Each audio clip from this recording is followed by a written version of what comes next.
Vous avez été édifiés sur le fondement des apôtres et des prophètes, Jésus-Christ lui-même étant la pierre de l'angle. En lui, vous aussi, vous êtes édifiés ensemble pour être une habitation de Dieu en esprit. Éphésiens chapitre 2 versets 20 à 22.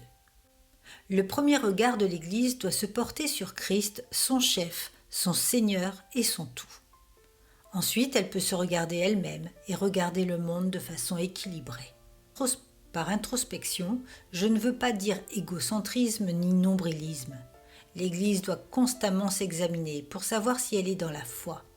Elle doit procéder à une autocritique sans complaisance en étant prête à faire amende honorable, à vivre dans un état de perpétuelle repentance, à chercher Dieu de tout son cœur, à examiner sa vie et sa conduite à la lumière des Saintes Écritures, à conformer sa vie à la volonté de Dieu.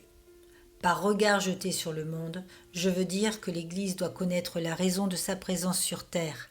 Elle doit reconnaître qu'elle se doit à toute l'humanité, qu'elle doit prendre au sérieux les paroles de son Seigneur, aller dans le monde entier et prêcher la bonne nouvelle à toute la création.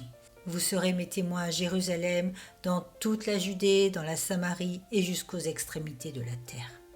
L'Église a une tâche double. Répandre le christianisme dans le monde entier et s'assurer qu'elle propage le pur christianisme du Nouveau Testament. Apporter au peuple païen un christianisme mou, dégénéré, ce n'est pas obéir au commandement de Christ, ni nous acquitter de nos devoirs vis-à-vis des païens.